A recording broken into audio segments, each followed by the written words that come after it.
ಎಲ್ಲರಿಗೆ ನಮಸ್ಕಾರ. ನೋಡ್ರಿ, ಇವತ್ತಿನ ತರಗತಿ ಪ್ರಚಲಿತ ಘಟನೆಗಳಿಗೆ ಸಂಬಂಧಪಟ್ಟಿದ್ದು. ಅಂದರೆ ಪ್ರಚಲಿತ ಘಟನೆಗಳಂತ ಕೊಟ್ಟರೆ ನಾವೇನು ಓದಬೇಕಂತ ಆ ಟಾಪಿಕ್ಗಳ ಬಗ್ಗೆ ಇವತ್ತು ತಿಳ್ಕೊಳ್ಳೋಣ ಅಂತ. ಭಾಳ ಇಂಪಾರ್ಟೆಂಟ್ ತರಗತಿ. ಪ್ರಚಲಿತ ಘಟನೆಗಳಂತ ಕೊಟ್ಟಾಗ ನಾವು ಮುಖ್ಯವಾಗಿ ಏನು ಸ್ಟಡಿ ಮಾಡ್ಬೇಕಂತ ಕೊಟ್ರಿಗಿನ ನಾವು ದಿನಪತ್ರಿಕೆಗಳನ್ನು ಸರಿಯಾಗಿ ಡೈಲಿ ಓದ್ಬೇಕು. ಅಂದರೆ ದಿನಪತ್ರಿಕೆಗಳಂತ ಕೊಟ್ರಿಗಿನ ಪ್ರಜಾವಾಣಿ ನೋಡಿರಿ, ಪ್ರಜಾವಾಣಿ ಪತ್ರಿಕೆ, ಆಮೇಲೆ ವಿಜಯ ಕರ್ನಾಟಕ, ಆಮೇಲೆ ವಿಜಯವಾಣಿ, ಆಮೇಲೆ ಇದ್ರ ಜೊತೆ ಬೇರೆ ಬೇರೆ ಇನ್ನೂ ದಿನಪತ್ರಿಕೆಗಳ ಹಿಂದೂ ಪತ್ರಿಕೆ ಆಗಿರ್ಬೋದು, ಇಲ್ಲ ಕನ್ನಡಪ್ರಭ ಆಗಿರ್ಬೋದು, ಬೇರೆ ಬೇರೆ ಎಲ್ಲ ಪತ್ರಿಕೆಗಳನ್ನ ಅವತ್ತೇ ಓದಬೇಕು. ಅದ್ರ ಜೊತೆ ನೀವು ಮುಖ್ಯವಾಗಿ ಈ PIBನ ಕರೆಕ್ಟಾಗಿ ಡೈಲಿ ಅಪ್ಡೇಟ್ ಮಾಡ್ಕೋಬೇಕು. PIB ಅಂತ ಕೊಟ್ಟರೆ ಇದು ಪ್ರೆಸ್ ಇನ್ಫಾರ್ಮೇಷನ್ ಬ್ಯೂರೋ ಅಂತ ಬರ್ತದೆ. ಕೇಂದ್ರ ಸರ್ಕಾರಕ್ಕೆ ಸಂಬಂಧಪಟ್ಟ ಎಲ್ಲ ಪ್ರಮುಖ ಏನೇ ಇರಲಿ ಭಾಳ ಇಂಪಾರ್ಟೆಂಟ್ ಇದ್ದು ಎಲ್ಲ ಇದ್ರಾಗ ಅಪ್ಡೇಟ್ ಆಗಿರುತ್ತೆ. ಅವತ್ತೇ ನೀವು ಸ್ಟಡಿ ಮಾಡ್ಕೋಬೇಕು. ಇದು ಇಂಗ್ಲೀಷ್ನಾಗ ಇರ್ತದೆ, ಅದು ಕನ್ನಡದಲ್ಲಿಗೂ ಟ್ರಾನ್ಸ್ಲೇಷನ್ ಮಾಡ್ಕೋಬೋದು.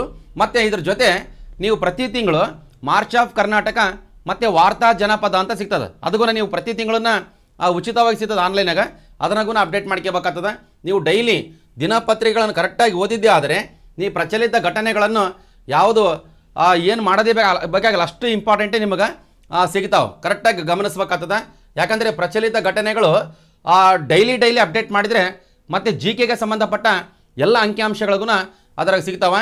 ಕಂಪಲ್ಸರಿಗೆ ನೀವು ಪ್ರಜಾವಾಣಿ ಪತ್ರಿಕೆ ಮತ್ತು ವಿಜಯ ಕರ್ನಾಟಕ, ಆಮೇಲೆ ವಿಜಯವಾಣಿ, ದ ಹಿಂದೂ ಪತ್ರಿಕೆ ಇವೆಲ್ಲ ನೀಟಾಗಿ ಅವತ್ತು ಸ್ಟಡಿ ಮಾಡಿ.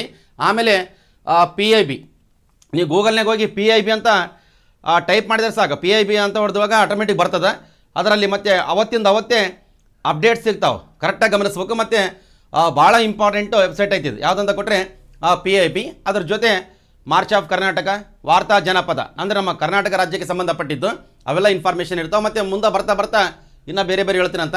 ನೆಕ್ಸ್ಟ್ ಈಗ ಮುಖ್ಯವಾಗಿ ಪ್ರಚಲಿತ ಘಟನೆಗಳಂತ ಕೊಟ್ಟರೆ ಇಲ್ಲಿ ಗಮನಿಸ್ಬೇಕಿಲ್ಲಿ. ಅಂದರೆ ನಾವು ನೋಡ್ರಿ, ಇಲ್ಲಿ ನಾವು ನ್ಯೂಸ್ ಪೇಪರ್ ಓದ್ತೀವಪ್ಪ. ಯಾವುದು? ಪ್ರಜಾವಾಣಿ ಪತ್ರಿಕೆ ನಮ್ಮ ಕೈಯಾಗಿರ್ತದೆ. ಪ್ರಜಾವಾಣಿ ಪತ್ರಿಕೆದಾಗ ಏನೇನು ಟಾಪಿಕ್ ಓದ್ಬೇಕಂತ ಅಂದರೆ ವಿಜಯ ಕರ್ನಾಟಕ ಯಾವುದೇ ಪತ್ರಿಕೆ ಇರಲಿ, ಅದ್ರಾಗ ಏನೇನು ಟಾಪಿಕ್ ನಾವು ಪ್ರಚಲಿತ ಘಟನೆ ಅಂದರೆ ಕವರ್ ಮಾಡ್ಕೋಬೇಕಂದ್ರೆ ಅವೆಲ್ಲ ಟಾಪಿಕ್ಗೂ ಹಾಕಿದ್ದೀನಿ. ಅದು ಗಮನಿಸ್ಬೇಕು. ಇಲ್ಲಿ ನಮ್ಗೆ ಮೊದಲ ಒಂದು ಟಾಪಿಕ್ನಲ್ಲಿ ನೋಡ್ರಿ, ನಾವು ಅಂತಾರಾಷ್ಟ್ರೀಯ ಆಮೇಲೆ ರಾಷ್ಟ್ರೀಯ ಮತ್ತು ರಾಜ್ಯದ ಪ್ರಮುಖ ಪ್ರಚಲಿತ ಘಟನೆಗಳು 2025 ಅಂತ ಐತೆ. ನೀವು ಮುಂದಿನ ವರ್ಷ 2026ಕ್ಕೆ ಬಂದಾಗ 2026 ನೋಡ್ಕೋಬೇಕಾಗ್ತದ. ಸರಿಯಾಗಿ ಗಮನಿಸ್ಬೇಕು. ಇಲ್ಲಿ ನಮ್ಗೆ ಇಂಟರ್ನ್ಯಾಷನಲ್ ಲೆವೆಲ್ ಆಗಲಿ, ಆಮೇಲೆ ನ್ಯಾಷನಲ್ ಲೆವೆಲ್ ಆಗಲಿ ಮತ್ತು ಸ್ಟೇಟ್ ಲೆವೆಲ್ ಆಗಲಿ, ಈ 3 ಪ್ರಚಲಿತ ಘಟನೆಗಳನ್ನು ಡಿವೈಡ್ ಮಾಡ್ಕೋಬೇಕು. ಅಂದ್ರೆ ನಮಗೆ ಅಂತಾರಾಷ್ಟ್ರೀಯ ಪ್ರಚಲಿತ ಘಟನೆಗಳನ್ನು ಸಪ್ರೇಟ್ ಮಾಡ್ಕೊಂಡು, ಆಮೇಲೆ ರಾಷ್ಟ್ರೀಯ ಪ್ರಚಲಿತ ಘಟನೆಗಳು, ಆಮೇಲೆ ರಾಜ್ಯದ ಪ್ರಮುಖ ಪ್ರಚಲಿತ ಘಟನೆಗಳನ್ನು 3 ಭಾಗ ಮಾಡಿಕೆಸಿ ಓದಿಕೊಂಡ್ರೆ ನಿಮ್ಗೆ ಭಾಳ ಅನುಕೂಲ ಆಗ್ತದೆ. ಮತ್ತು ಇದರಲ್ಲಿ ಏನೇನು ಬರ್ತಾವಂತ ಟಾಪಿಕ್ ಇನ್ನೂ ಬೇರೆ ನೋಡ್ರಿ ಇಂಪಾರ್ಟೆಂಟ್. ಇಲ್ಲಿ ಪ್ರಮುಖ ಶೃಂಗಸಭೆಗಳಂತ ಐತಿ. ಅಂದರೆ ಪ್ರಚಲಿತ ಘಟನೆಗಳಲ್ಲಿ ಯಾವ್ಯಾವ ಟಾಪಿಕ್ ಓದ್ಬೇಕಂತ ಅಂದರೆ ಪಠ್ಯಕ್ರಮ ಅಂದರೆ ಸಿಲೆಬಸ್ ಫಸ್ಟಿಗೆ ತಿಳ್ಕೊಬೇಕಾಗ್ತದೆ. ನೋಡ್ರಿ, ಇಲ್ಲಿ ಪ್ರಮುಖ ಶೃಂಗಸಭೆಗಳು ಪ್ರಮುಖ ಶೃಂಗಸಭೆಗಳು 2025 ಅಂತ ಐತಿ. 2025-26 ಅದು ಗಮನಿಸ್ಬೇಕು. ಬಟ್ ಪ್ರಮುಖ ಶೃಂಗಸಭೆಗಳಂತ ಕೊಟ್ಟಾಗ ಇಷ್ಟೇ ಅಂತಲ್ಲ, ಇನ್ನು ಯಾವುದೇ ಶೃಂಗಸಭೆಗಳು ಬಂದ್ರೆಗೂ ನೀವು ಅದ್ರ ಬಗ್ಗೆ ತಿಳ್ಕೊಂತ ಹೋಗ್ಬೇಕಂತ. ಯಾಕಂದರೆ ನಿಮಗೆ ಪ್ರಚಲಿತ ಘಟನೆದಾಗ ಅದು ಸಿಲೆಬಸ್ ಐತಿ. ನಮಗಿಲ್ಲಿ ನೋಡ್ರಿ, ನಮಗೆ ಫಸ್ಟಿಗೆ ಎದಕ್ಕೆ ಹಾಕಿನಿದು SCO ಅಂತ ಐತಿ. SCO ಶೃಂಗಸಭೆ 2025. SCO ಅಂದರೆ ಶಾಂಘೈ ಸಹಕಾರ ಸಂಘಟನೆ. ಗಮನಿಸ್ಬೇಕು. ಇವತ್ತು ಎಷ್ಟು ತಾರೀಕು? ಆಗಸ್ಟ್ 31 ಹೌದಲ್ಲ? 2025 ಆಗಸ್ಟ್ 31 ಇವತ್ತು ಸ್ಟಾರ್ಟ್ ಆಗತ್ತದ. ಇದು ಶೃಂಗಸಭೆ. ಮೊದಲ ಶೃಂಗಸಭೆ ಅಂತ ಕೊಟ್ಟರೆಗಿನ ಈ ಫಸ್ಟಿಗೆ ಐತಲ್ಲ SCO ಶೃಂಗಸಭೆ. ಗಮನಿಸ್ಬೇಕಿಲ್ಲಿ 2025 ಆಗಸ್ಟ್ 31 ಮತ್ತು ನಾಳೆ ಸೆಪ್ಟೆಂಬರ್ 1 2 ದಿನ ಒಂದು ಸಮಿಟ್ ಐತಿದ. ಎಲ್ಲಿ ಅಂತ ಕೊಟ್ಟರೆ ಚೀನಾ ದೇಶದಾಗ. ನಿಮಗೆ ಇವತ್ತಿನ ದಿನಪತ್ರಿಕೆ ಎಲ್ಲ ಪೇಪರ್ನಾಗೂ ಕೊಟ್ಟಾನ. ಅಂದರೆ SCO ಶೃಂಗಸಭೆ ಇವತ್ತು ಆರಂಭ ಅಂತ ನೀವು ಗಮನಿಸ್ತಿರ್ಬೇಕು. ಅಂದರೆ ನಮಗೆ SCO ಶೃಂಗಸಭೆ ಅಂದ್ರೂ ಅದಕ್ಕೂ ಒಂದು ಸಿಲೆಬಸ್ ಸಿಗೈತೆ ಅಂತ ನೀಟಾಗಿ ಗಮನಿಸ್ಬೇಕು. ಇದಕ್ಕೆ ಸಂಬಂಧಪಟ್ಟಂಥ ಒಂದು ಪ್ರಶ್ನೆಗೂ ಹಾಕಿದ್ದೀನಿ. ಬಟ್ ಎಲ್ಲಿ ನಡೆದ ಶೃಂಗಸಭೆ ಅಷ್ಟೇ ಅಂತಲ್ಲ, ಅದು ಸಂಬಂಧಪಟ್ಟಂಥ ಯಾವ್ಯಾವ ದೇಶಗಳಿದಾವೆ ಮತ್ತು ಅಲ್ಲಿ ಏನು ಚರ್ಚೆ ಮಾಡಿದರು ಮತ್ತು ಅದು ಉದ್ದೇಶಗಳೇನು ಅವೆಲ್ಲ ನಿಮ್ಗೆ ಅಪ್ಡೇಟ್ ಮಾಡ್ಕೋಬೇಕಾಗ್ತದೆ ಈ ಒಂದು SCO ಶೃಂಗಸಭೆಯಲ್ಲಿ. SCO ಅಂತ ಅಷ್ಟೇ ಅಲ್ಲ, ಮತ್ತು ನೆಕ್ಸ್ಟ್ ನೋಡಿ ಸೆಕೆಂಡ್ ಐತಿ ಇಲ್ಲಿ 51ನೇ G7 ಶೃಂಗಸಭೆ ಅಂತ ಐತಿ. ಮುಗಿದೋದು ಆಲ್ರೆಡಿ ಕೆನಡಾ ದೇಶದಲ್ಲಿ. ಅದ್ರ ಬಗ್ಗೆಗೂ ನೀವು ಮುಂದೆ ಚರ್ಚೆ ಮಾಡಬೇಕಾಗ್ತದೆ. ಆಮೇಲೆ G20 ಶೃಂಗಸಭೆ 2025 ಈಗ ನೆಕ್ಸ್ಟ್ ನಡೀತದೆ ಅದು ಜೋಹಾನ್ಸ್ಬರ್ಗ್ನಾಗ. ಆಮೇಲೆ 17ನೇ ಬ್ರಿಕ್ಸ್ ಸಮ್ಮಿಟ್ ಆಗಲಿ, ನೆಕ್ಸ್ಟ್ ಇದು ಬ್ರೆಜಿಲ್ ದೇಶದ ನಡೀತದ. ಆಮೇಲೆ ಆಸಿಯನ್ ಶೃಂಗಸಭೆ, ಆಮೇಲೆ ಸಾರ್ಕು, ಈ ಸಾರ್ಕ್ ನೆಳ್ಳ್ಯಾರ್ದ ಭಾಳ ದಿನ ಆಯಿತು. ಆಮೇಲೆ ನ್ಯಾಟೋ ಆ ಶೃಂಗಸಭೆ, ಆಮೇಲೆ ಕ್ವಾಡ್ ಶೃಂಗಸಭೆಗೂ ಈಗ ಸುದ್ದಿಯಲ್ಲೇ ಐತೆ. ಯಾಕಂದ್ರೆ ನಮ್ಮ ಇಂಡಿಯಾದಾಗ ನಡೀತದ. ಇವತ್ತಿನ ಪೇಪರ್ನಲ್ಲಿ ಅಮೆರಿಕದ ಅಧ್ಯಕ್ಷರು ಡೊನಾಲ್ಡ್ ಟ್ರಂಪ್ ಅವರು ನಾನು ಬರಂಗಿಲ್ಲ ಅಂತೇಳಿ ಹೌದಲ್ಲ, ಇವತ್ತಿನ ಪೇಪರ್ನಲ್ಲಿ ಕೊಟ್ಟಾರ, ಅದನ್ನು ಗಮನಿಸ್ಬೇಕಾಗ್ತದ. ಅಂದ್ರೆ ನಿಮಗೆ ಪ್ರಚಲಿತ ಘಟನೆಗಳಂತ ಕೊಟ್ಟಾಗ ನಿಮ್ಗೆ ಇಂಪಾರ್ಟೆಂಟ್ ಸಮಿಟ್ಸ್ ಬರ್ತಾವಲ್ಲ ಅವೆಲ್ಲ ಕರೆಕ್ಟಾಗಿ ಅಪ್ಡೇಟ್ ಮಾಡ್ಕೋಬೇಕು. ಅಂದರೆ ಇವತ್ತಿನ ಈ ಪೇಪರ್ನಲ್ಲಿ ಯಾವ ಸಮಿಟ್ ನಡೆಯಕತ್ತದ ಅಂತ ಕೊಟ್ಟಾರ, SCO ಅಂತ ಕೊಟ್ಟರೆಗಿನ ಶಾಂಘೈ ಸಹಕಾರ ಸಂಘಟನೆ, ಭಾಳ ಇಂಪಾರ್ಟೆಂಟು. ಶಾಂಘೈ ಕೋಆಪರೇಷನ್ ಆರ್ಗನೈಜೇಷನ್ ಅಂತ ಬರ್ತದ. ನಿಮಗೆ ಇವತ್ತು ಮತ್ತು ನಾಳೆ 2025 ಆಗಸ್ಟ್ 31 ಸೆಪ್ಟೆಂಬರ್ 1ಕ್ಕೆ 2 ದಿನ ಚೀನಾ ದೇಶದಾಗ ಅಲ್ಲಿ ನಡೀತದ. ನಮ್ಮ ಪ್ರಧಾನಮಂತ್ರಿಗಳು ಶ್ರೀ ನರೇಂದ್ರ ಮೋದಿ ಅವರು ಚೀನಾಕ್ಕೆ ಹೋಗ್ಯಾರ ಹೌದಲ್ಲ 7 ವರ್ಷಗಳ ನಂತರ. ಅದಕ್ಕೂ ನೀವು ಗಮನಿಸಬೇಕಾಗ್ತದ. ನೀವು ಗಮನಿಸಿದಾಗ ನೋಡ್ರಿ, ಇವೆಲ್ಲ ಸಮಿಟ್ಸ್ಗಳಂತ ಕೊಟ್ಟರೆ ಇದು ಬಿಟ್ಟು ಇನ್ನು ಬೇರೆ ಬೇರೆ ಸಮಿಟ್ಸ್ ಇದಾವ. ಅಂದರೆ ಕರೆಂಟ್ ಅಫೇರ್ಸ್ನಾಗ ಸಮಿಟ್ಸ್ಗಳು ಬಂದ್ರೆ ಬಿಡಬಾರ್ದು ಅಂತ. ಮತ್ತೆ ಸಮಿಟ್ಸ್ ಬಗ್ಗೆ ನೀವು ಸ್ಟಡಿ ಮಾಡಿದಾಗ ಪ್ರಶ್ನೆನ ಈ ರೀತಿ ನೀವು ರಚನೆ ಮಾಡ್ಕೋಬೇಕು. ನೋಡ್ರಿ ನಮಗಿಲ್ಲಿ ಅಂದರೆ ಮುಂದೆ ಕ್ಲಾಸ್ ಬರ್ತಾವ. ಬಟ್ ಏನಂತ ಕೊಟ್ಟರೆ ಅಂದರೆ ಎಕ್ಸಾಂಪಲ್ ಹೇಳಕತ್ತೀನಿ. ಅಂದರೆ ಇಂಥ ಟಾಪಿಕ್ನಾಗ ಒಂದು ಟಾಪಿಕ್ ನೋಡಿ, ಎಕ್ಸಾಂಪಲ್ಗೆ SCO ಶೃಂಗಸಭೆ ನಾವು ಇವತ್ತು ನಡೆಯಕತ್ತದ, ಅದ್ರ ಬಗ್ಗೆ ಪ್ರಶ್ನೆನ ಈ ರೀತಿ ನೀವು ರಚನೆ ಮಾಡ್ಕೋಬೇಕಾಗ್ತದ. ನೋಡಿ ಗಮನಿಸಿರಲಿ. ಶಾಂಘೈ ಸಹಕಾರ ಸಂಘಟನೆಗೆ ಸಂಬಂಧಿಸಿದಂತೆ ಈ ಕೆಳಗಿನ ಹೇಳಿಕೆಗಳನ್ನು ಪರಿಶೀಲಿಸಿ ಅಂತ ಐತಿ. ಶಾಂಘೈ ಸಹಕಾರ ಸಂಘಟನೆಗೆ ಸಂಬಂಧಪಟ್ಟಂಥ ಒಂದು ಸ್ಟೇಟ್ಮೆಂಟ್ಗಳು ಕೊಟ್ಟಿರ್ತಾರೆ. ಅಂದ್ರೆ ಈಗ ಸ್ಟಾರ್ಟ್ ಹೌದಿಲ್ಲ, ಇವತ್ತು ಮತ್ತು ನಾಳೆ ಐತಿ ಹೌದಿಲ್ಲ, ಅದಕ್ಕೆ ಸಂಬಂಧಪಟ್ಟಂತೆ ನೋಡ್ರಿ, ಶಾಂಘೈ ಸಹಕಾರ ಸಂಘಟನೆಯ ಸದಸ್ಯ ದೇಶಗಳು ಚೀನಾಗೂ ಮೆಂಬರ್ ದೇಶ ಅದು. ಯಾಕಂದ್ರೆ ಚೀನಾದಾಗ ನಡೆಯಕತ್ತದ. ಆಮೇಲೆ ರಷ್ಯಾ, ಆಮೇಲೆ ಕಜಕಿಸ್ತಾನ್, ಆಮೇಲೆ ಕಿರ್ಗಿಸ್ತಾನ್, ಆಮೇಲೆ ತಜಿಕಿಸ್ತಾನ್, ಆಮೇಲೆ ಉಜ್ಬೇಕಿಸ್ತಾನ್, ಆಮೇಲೆ ಭಾರತ, ಆಮೇಲೆ ಪಾಕಿಸ್ತಾನ, ಇರಾನ್ ಮತ್ತು ಬೆಲಾರಸ್ಸೇ 10ನೇ ದೇಶ ಅದಕ್ಕೆ ಸೇರ್ಪಡೆ ಆಗ್ಯದ. ಟೋಟಲ್ 10 ದೇಶಗಳಿದಾವೆ. ಬಟ್ ಶಾಂಘೈ ಸಹಕಾರ ಸಂಘಟನೆಯ ಸದಸ್ಯ ದೇಶಗಳಂತ ಕೊಟ್ಟರೆ ಇಲ್ಲಿ ಆಪ್ಷನ್ಸ್ನಾಗ ಏನಿದಾವಲ್ಲ ಎಲ್ಲ ದೇಶಗಳಿದಾವೆ. 1ನೇ ಸ್ಟೇಟ್ಮೆಂಟ್ ಏನಾಗಿದ್ದಲ್ರಿ, ಸರಿ ಐತೆ. 2ನೇ ಸ್ಟೇಟ್ಮೆಂಟ್ ನೋಡ್ರಿ, 2025 ಆಗಸ್ಟ್ 31 ಅಂತ ಕೊಟ್ಟರೆ ಇವತ್ತು ರವಿವಾರ ಹೌದಿಲ್ಲ, ಇವತ್ತೇ ಅದು ಸಮಿಟ್ ಸ್ಟಾರ್ಟ್ ಆಗಿದೆ ಇವತ್ತು ಚೀನಾದಾಗ. ಆಮೇಲೆ ಮತ್ತು ಸೆಪ್ಟೆಂಬರ್ 1 ಅಂದರೆ ನಾಳೆ ಚೀನಾ ದೇಶದ ಟಿಯಾನ್ಜಿನ್ ಪ್ಲೇಸ್ ನೋಡ್ರಿ, ಟಿಯಾನ್ಜಿನ್ ಎಂಬಲ್ಲಿ ಶಾಂಘೈ ಸಹಕಾರ ಸಂಘಟನೆಯ ಶೃಂಗಸಭೆ ನಡೆಯಲಿದೆ. ಇದೇನ ಸೆಪ್ಟೆಂಬರ್ 2ನೇ ತಾರೀಕಿಗೆ ನೀವೇನೋ ವಿಡಿಯೋ ನೋಡಿದ್ರಿಗಿನ ನಡೆಯುತ್ತಂತ ಕೇಳ್ಬೇಕು. ಮತ್ತೆ ಇಲ್ಲಿ ಬ್ರಾಕೆಟ್ನಾಗ ನೋಡ್ರಿ, summits of heads of state ಅಂತ ಐತಿ, ಹೆಡ್ ಆಫ್ ದಿ ಸ್ಟೇಟ್ ಅಂತ ಐತಿ. ಅಂದ್ರೆ ನಮಗೆ ಇಲ್ಲಿ ಇದಕ್ಕೆ ಸಂಬಂಧಪಟ್ಟಂತೆ ಒಂದು ಅಪ್ಡೇಟ್ ಮಾಡ್ಕೋಬೇಕು. ಇದು ಶಾಂಘೈ ಸಹಕಾರ ಸಂಘಟನೆ ಐತಲ್ಲ, ಇದಕ್ಕೆ ಸಂಬಂಧಪಟ್ಟಂತೆ ಹೆಡ್ ಆಫ್ ದಿ ಸ್ಟೇಟು ಮತ್ತು head of the government 2 summit ನಡೀತಾವೆ. ಈಗ ಹೆಡ್ ಆಫ್ ದಿ ಸ್ಟೇಟ್ಗೆ ಸಂಬಂಧಪಟ್ಟಿದ್ದ ಸಮಿಟ್ ಚೀನಾ ದೇಶದ ನಡೆಯಕತ್ತದ. 2ನೇ ಸ್ಟೇಟ್ಮೆಂಟ್ಗೂ ಸರಿ ಐತಿ. ಅಂದ್ರೆ ನಮಗಿಲ್ಲಿ ಮೇಲ್ಕಂಡ ಹೇಳಿಕೆಗಳನ್ನು ಪರಿಶೀಲಿಸಿ ಕೆಳಕಂಡ ಉತ್ತರಗಳನ್ನು ಆಯ್ಕೆ ಮಾಡಿ ಅಂತ ಐತೆ. ನೋಡ್ರಿ, ನಮಗೆ 2 ಸರಿ ಅಂದಮೇಲೆ 1 ಮಾತ್ರ ಸರಿಯಾಗಿದೆ, ಆಮೇಲೆ 2 ಮಾತ್ರ ಸರಿಯಾಗಿದೆ, ಆಮೇಲೆ 1 ಮತ್ತು 2 ಸರಿಯಾಗಿವೆ. ಆಪ್ಷನ್ ಸಿನೇ ಸರಿ, ಆಮೇಲೆ 2 ತಪ್ಪಾಗಿವೆ ಅಂತ ಐತೆ. ಇದಲ್ಲ ಆಪ್ಷನ್ಸ್ ಸಿ ಸರಿಯಾದ ಉತ್ತರ. ಅಂದ್ರೆ ನಿಮಗೆ ಎಕ್ಸಾಂಪಲ್ ತೋರಿಸಿದೆ. ನಮಗಿಲ್ಲಿ ಏನಂತ ಕೊಟ್ಟರೆಗಿನ ಇಲ್ಲಿ ಪ್ರಶ್ನೆ ಅಂದರೆ ಪ್ರಮುಖ ಶೃಂಗಸಭೆಗಳಂತ ಬಂದಾಗ ಯಾವುದಾದ್ರೂ ಶೃಂಗಸಭೆ ನಡೆಯಕತ್ತದಂತ ಕೊಟ್ಟರೆಗಿನ ಓನ್ಲಿ ಎಲ್ಲಿ ನಡೆಯಕತ್ತದ ಅಷ್ಟೇ ಅಲ್ಲ, ಅಲ್ಲಿ ಆ ಶೃಂಗಸಭೆಗೆ ಸಂಬಂಧಪಟ್ಟಂಥ ಯಾವ್ಯಾವ ಸದಸ್ಯ ರಾಷ್ಟ್ರಗಳಿದಾವಲ್ಲ ಅವೆಲ್ಲ ಗೊತ್ತಿರಬೇಕು. ವೀಕ್ಷಕ ದೇಶಗಳು, ಮತ್ತು ಅಲ್ಲಿ ಏನು ಚರ್ಚೆ ಮಾಡಿದರು, ಏನು ಉದ್ದೇಶಗಳಿದಾವ ಎಲ್ಲ ಪ್ರತಿಯೊಂದಿಗೂ ಆ ಶೃಂಗಸಭೆಗೆ ಸಂಬಂಧಪಟ್ಟಂತೆ ತಿಳ್ಕೊಬೇಕಾಗ್ತದ. ನಿಮಗೆಲ್ಲ ಬರ್ತಾ ತರಗತಿಗೆ ಬರ್ತಾವೆ, ಕರೆಕ್ಟಾಗಿ ಅಪ್ಡೇಟ್ ಮಾಡ್ಕೇರಿ. ಬಟ್ ನೀವು ಆ ತರಗತಿಗಿಂತ ಮುಂಚೆಗೆ ನೀವು ಅಪ್ಡೇಟ್ ಮಾಡ್ಕೊಂಡಿರ್ಬೇಕು, ಅದು ಇಂಪಾರ್ಟೆಂಟ್ ಐತಿ. ಇವತ್ತಿನ ಪತ್ರಿಕೆಯಲ್ಲಿ ಕೊಟ್ಟಾನ, ಅದಕ್ಕೂ ಒಂದ್ಸಲ ಗಮನಿಸ್ರಿ. ಇದೊಂದು ನಿಮಗೆ ಒಂದು ಟಾಪಿಕ್ ಆಯ್ತು, ಏನಂದರೆ ಸಮಿಟ್ಸ್ಗಳ ಬಗ್ಗೆ ಒಂದು ಟಾಪಿಕ್ ಆಯಿತು. ನೆಕ್ಸ್ಟ್ ಈಗ 2ನೇ ನೋಡ್ರಿ, ಪ್ರಮುಖ ಸಮಿತಿಗಳು.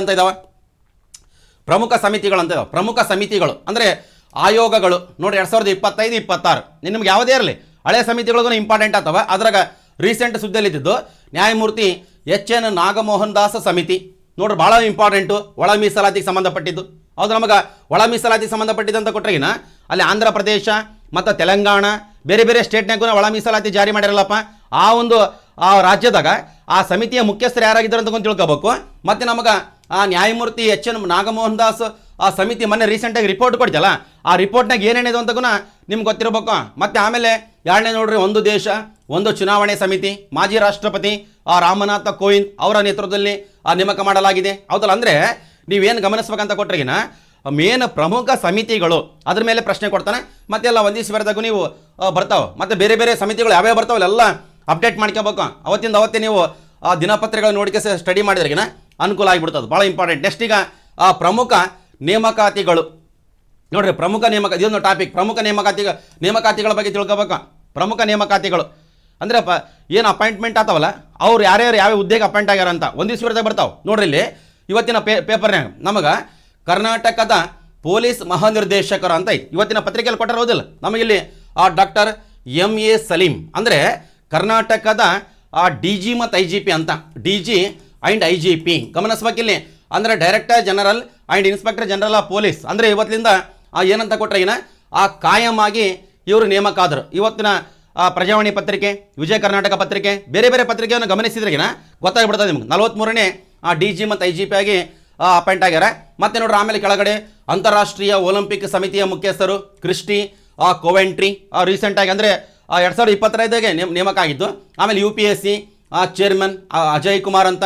ಆಮೇಲೆ ಕರ್ನಾಟಕ ಹೈಕೋರ್ಟ್ನ ಮುಖ್ಯ ನ್ಯಾಯಾಧೀಶರಾಗಿ ನ್ಯಾಯಮೂರ್ತಿ ವಿಭು ಬಕ್ರು ಇವ್ರಿಗೂ ರೀಸೆಂಟಾಗಿ ಬಂದಿರೋದಿಲ್ಲ. ಇವರಿಗೆ ಮಾನ್ಯ ರಾಜ್ಯಪಾಲರು ಪ್ರಮಾಣ ವಚನ ಸ್ವೀಕರಿಸಿದರು, ಅದ್ರ ಬೋಧನೆ ಮಾಡಿದ್ರು ಅಂತ. ಅದು ಮಾನ್ಯ ರಾಜ್ಯಪಾಲರಿಂದ ಇವರು ಸ್ವೀಕಾರ ಮಾಡ್ತಾರೆ. ಇವ್ರನ್ನ ನೇಮಕ ಮಾಡಿದ್ದ ಮಾನ್ಯ ರಾಷ್ಟ್ರಪತಿಗಳು, ಹೌದಲ್ಲ, ಕೊಲಿಜಿಯಂ ಸಮಿತಿಯ ಶಿಫಾರಸಿನ ಮೇರೆಗೆ. ಆಮೇಲೆ RBI ಗವರ್ನರ್ ಇವ್ರಿಗೂ ಸುದ್ದಿಯಲ್ಲೇ ಇದ್ದಾರೆ. ಇವ್ರಿಗೂ ನೇಮಕ ಆಗಿರಲ್ಲಪ್ಪ ಸಂಜಯ್ ಮಲ್ಹೋತ್ರ ಅಂತ. ಆಮೇಲೆ ಸೆಬಿ ಅಂದರೆ ಸ್ಟಾಕ್ ಮಾರ್ಕೆಟ್ಗೆ ಸಂಬಂಧಪಟ್ಟಿದ್ದು, ಹೌದಲ್ಲ, ಸೆಬಿಯ ಮುಖ್ಯಸ್ಥರು ತುಹಿನ್ ಕಾಂತ ಪಾಂಡೆ. ಆಮೇಲೆ ಕೇಂದ್ರದ ಮುಖ್ಯ ಚುನಾವಣಾ ಆಯುಕ್ತರು ಜ್ಞಾನೇಶ್ ಕುಮಾರ್, ಅದು ಗಮನಿಸ್ರಿ. ಆಮೇಲೆ 23ನೇ ಕಾನೂನು ಆಯೋಗದ ಅಧ್ಯಕ್ಷರು ನ್ಯಾಯಮೂರ್ತಿ ದಿನೇಶ್ ಮಹೇಶ್ವರಿ. ಆಮೇಲೆ ಸುಪ್ರೀಂ ಕೋರ್ಟಿನ ಮುಖ್ಯ ನ್ಯಾಯಾಧೀಶರು ನ್ಯಾಯಮೂರ್ತಿ BR ಗವಾಯಿ. ಆಮೇಲೆ ಇಸ್ರೋದ ಅಧ್ಯಕ್ಷರು ಡಾಕ್ಟರ್ V ನಾರಾಯಣ್. ಅಂದರೆ ಇವರೆಲ್ಲ ಹೊಸದಾಗಿ ರೀಸೆಂಟಾಗಿ ಅಂತ ಕೊಟ್ಟರೆ 2025 ಅಂತ. ಅಂದರೆ ಈ ಒಂದು ಏನಿದಾವಲ್ಲ ಇದರೆಲ್ಲ ಮುಖ್ಯಸ್ಥರು ಗೊತ್ತಿರಬೇಕು. ಮತ್ತೆ ಚೇಂಜ್ ಆದರೆ ಚೇಂಜ್ ಮಾಡ್ಕೋಬೇಕು, ಅದು ಗಮನಿಸ್ಬೇಕು. ಅಂದರೆ ಪ್ರಮುಖ ನೇಮಕಗಳದಾಗ ಇವೆಲ್ಲ ಬರ್ತಾವೆ. ಮತ್ತು ನಿಮಗಿನ್ನ ಬೇರೆ ಬೇರೆ ಇದಾವೆ ತೋರಿಸ್ತೀನಿ ಅಂತ. ನೆಕ್ಸ್ಟ್ ನೋಡ್ರಿ, ಇಂಪಾರ್ಟೆಂಟು, ರಾಜ್ಯ ಮಾಹಿತಿ ಆಯೋಗದ ಮುಖ್ಯ ಆಯುಕ್ತರು ಇವರು AM ಪ್ರಸಾದ್ ಅವರು, ಹೌದಲ್ಲ, ಅದು ಗಮನಿಸ್ರಿ. ಆಮೇಲೆ NHRC ಅಧ್ಯಕ್ಷರು ಅಂದರೆ ರಾಷ್ಟ್ರೀಯ ಮಾನವ ಹಕ್ಕುಗಳ ಆಯೋಗದ ಅಧ್ಯಕ್ಷರು ನ್ಯಾಯಮೂರ್ತಿ V ರಾಮಸುಬ್ರಮಣಿಯನ್, ಇವ್ರಿಗೂ ರೀಸೆಂಟಾಗಿ ಅಪಾಯಿಂಟ್ ಆಗ್ಯಾರ.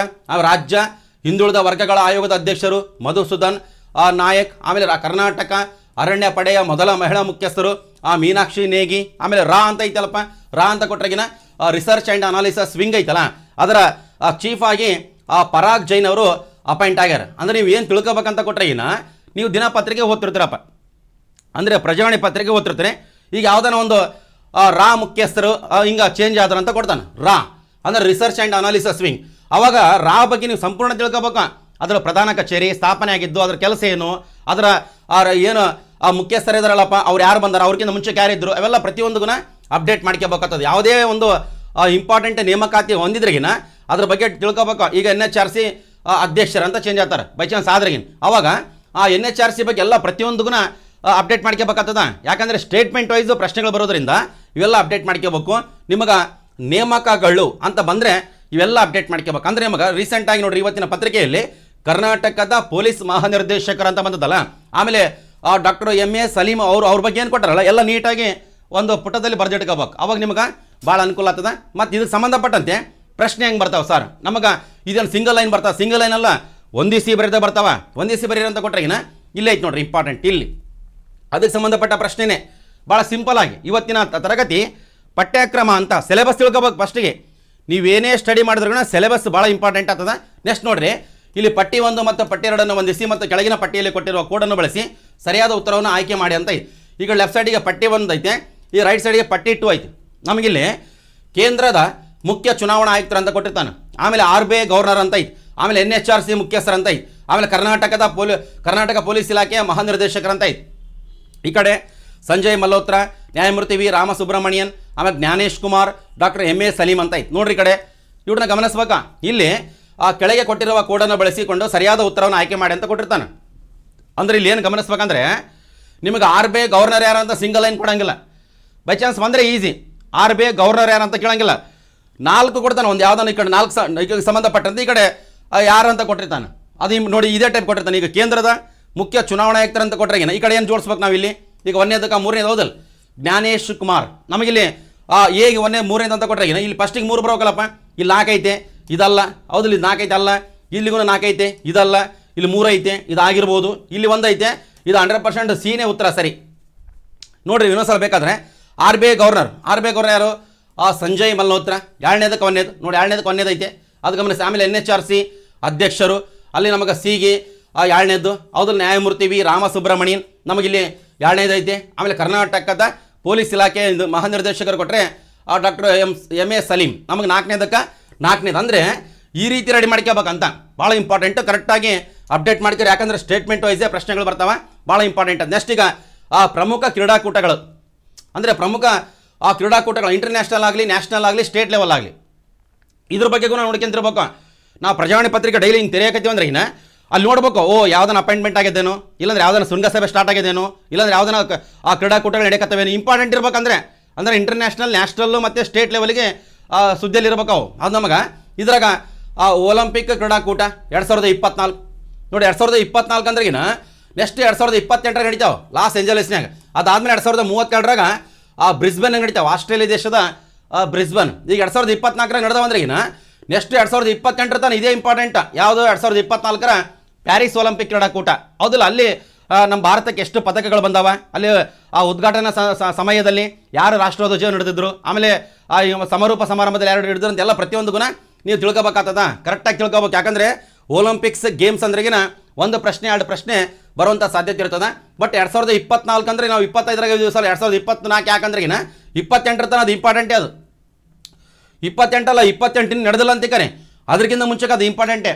ಮತ್ತೆಲ್ಲ ಪ್ರತಿಯೊಂದು ಗುಣ ಒಲಿಂಪಿಕ್ಸ್ ಬಗ್ಗೆ ತಿಳ್ಕೊಬೇಕಾಗ್ತದೆ ನೀವು. ಆಮೇಲೆ ಗ್ರ್ಯಾಂಡ್ ಸ್ಲಾಮ್ ಟೆನ್ನಿಸ್ ಟೂರ್ನಿಗಳು 2025 ಅಂತ ಐತೆ. ಗ್ರ್ಯಾಂಡ್ ಸ್ಲಾಮ್ ಟೆನ್ನಿಸ್ ಟೂರ್ನಿಗಳಂತ ಕೊಟ್ಟರೆ ವರ್ಷದಾಗ 4 ನಡೀತಾವೆ ಹೌದಲ್ಲ. ಆಸ್ಟ್ರೇಲಿಯನ್, ಫ್ರೆಂಚು, ವಿಂಬಲ್ಡನ್ನು, US ಹೌದಲ್ಲ. ಈಗ ಸ್ಟಾರ್ಟ್ ಆಗಿದ್ದಿಲ್ಲ US open tennis tourney start ಆಗ್ಯದ. ವರ್ಷದ ಕೊನೆಯ ಗ್ರ್ಯಾಂಡ್ ಸ್ಲಾಮ್ ಹೌದಲ್ಲ, ವರ್ಷದ ಕೊನೆಯ ಗ್ರ್ಯಾಂಡ್ ಸ್ಲಾಮ್ ಸ್ಟಾರ್ಟ್ ಆಗ್ಯದ. ಅದಕ್ಕೂ ಗಮನಿಸ್ತಿರ್ಬೇಕು. ಒಂದು ತಿಳ್ಕರ್ ನೀವೇನೋ ಬೈ ಚಾನ್ಸು ಡೈಲಿ ನ್ಯೂಸ್ ಪೇಪರ್ನಾಗ ಗ್ರ್ಯಾಂಡ್ ಸ್ಲಾಮ್ ಅಂತಲ್ಲ ಯಾವ ನೋಡಿಲ್ಲ ಅಂದ್ರೆಗಿನ ನೆಕ್ಸ್ಟ್ ನೀವು ಯಾವ್ದನ್ನ ಕರೆಂಟ್ ಅಫೇರ್ಸ್ ಏನೇನು ತಗೊಂಡಾಗ ಸ್ವಲ್ಪ ಟಫ್ ಅನಿಸ್ತದ. ಡೈಲಿ ಏನಂತ ಕೊಟ್ಟರೆ ನ್ಯೂಸ್ ಪೇಪರ್ ಓದಿಕೆಸೆ ನೀವು ಯಾವ್ದನ್ನ ಮ್ಯಾಗ್ಝಿನ್ ತಗೊಂಡ್ರಿಂದ ಭಾಳ ಈಸಿ ಅನಿಸ್ತದೆ. ಅದಕ್ಕೆ ನಿಮಗೆ ಗಮನಿಸ್ತಿರ್ಬೇಕು ಪ್ರತಿಯೊಂದಕ್ಕೂ.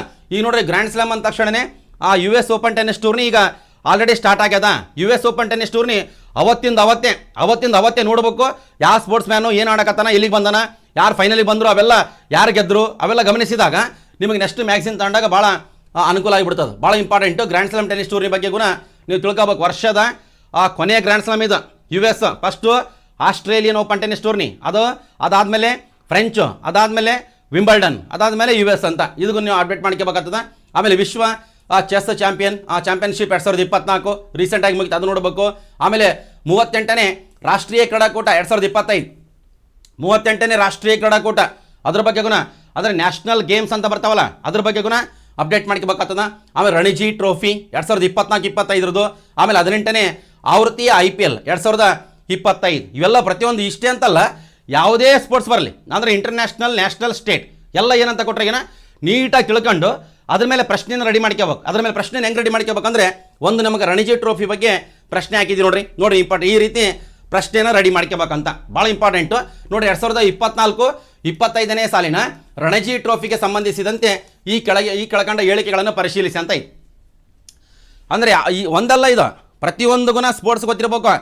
ಪ್ರತಿಯೊಂದು ಸ್ಪೋರ್ಟ್ಸ್ ಅಂತ ಕೊಟ್ಟರೆಗಿನ ನೀವು ಏನು ಯಾವುದೇ ಇಂಟರ್ನ್ಯಾಷನಲ್ ಲೆವೆಲ್ ಎಕ್ಸಾಂಪಲ್ ಈಗ 2028 ಒಲಿಂಪಿಕ್ ಗೇಮ್ಸ್ ಸ್ಟಾರ್ಟ್ ಆತಾವ, ಅವತ್ತಿಂದ ಅವತ್ತೇ ನೋಡ್ಕೋಬೇಕು. ಈಗ ಯಾವ್ದು ನಡೆಯಕತ್ತದ, ಈಗ ನಮಗೆ US ಓಪನ್ ಟೆನ್ನಿಸ್ ಟೂರ್ನಿ ನಡೆಯಕತ್ತದ, ಅದ್ರ ಮೇಲೆ ಗುಣ ನೋಡಿ ಅಪ್ಡೇಟ್ ಮಾಡ್ಕೋಬೇಕು. ಪ್ರಶ್ನೆ ಈ ರೀತಿ ರೆಡಿ ಮಾಡಿ ಇಟ್ಕೋಬೇಕು ನೀವು. ನೋಡ್ರಿ ನಮಗಿಲ್ಲಿ 2005 ರಣಜಿ ಟ್ರೋಫಿಗೆ ಸಂಬಂಧಪಟ್ಟಿದ್ದು, ಅಂದರೆ ರಣಜಿ ಟ್ರೋಫಿಗೆ ಸಂಬಂಧಪಟ್ಟಿದ್ದು 2025 ಮಾರ್ಚ್ 2ರಂದು 2025 ಮಾರ್ಚ್ 2ರಂದು ಮಹಾರಾಷ್ಟ್ರ ರಾಜ್ಯದ ನೋಡಿ ಮಹಾರಾಷ್ಟ್ರ ರಾಜ್ಯದ ನಾಗ್ಪುರ ಅಂತ ಐತಲ್ಲ, ಅಲ್ಲಿ ವಿದರ್ಭ ಕ್ರಿಕೆಟ್ ಸಂಸ್ಥೆ ಕ್ರೀಡಾಂಗಣದಲ್ಲಿ ನಡೆದ ಫೈನಲ್ ಪಂದ್ಯದಲ್ಲಿ ಅಕ್ಷಯ್ ವಾಡ್ಕರ್ ನಾಯಕತ್ವದ ವಿದರ್ಭ ತಂಡವು ನೋಡ್ರಿ ನಮಗೆ ವಿದರ್ಭ ಕ್ರಿಕೆಟ್ ಸಂಸ್ಥೆ ಕ್ರೀಡಾಂಗಣದಲ್ಲಿ ನಡೆದ ಫೈನಲ್ ಮ್ಯಾಚ್ನಾಗ ಅಕ್ಷಯ್ ವಾಡ್ಕರ್ ನಾಯಕತ್ವದ ವಿದರ್ಭ ತಂಡವು ಕೇರಳ ತಂಡದ ವಿರುದ್ಧ ಚಾಂಪಿಯನ್ ಆಯಿತು. ಈ ಮೂಲಕ ವಿದರ್ಭ ತಂಡವು 3ನೇ ಬಾರಿಗೆ ರಣಜಿ ಟ್ರೋಫಿಯನ್ನು ತನ್ನದಾಗಿಸಿಕೊಂಡಿತಂತೈತೆ.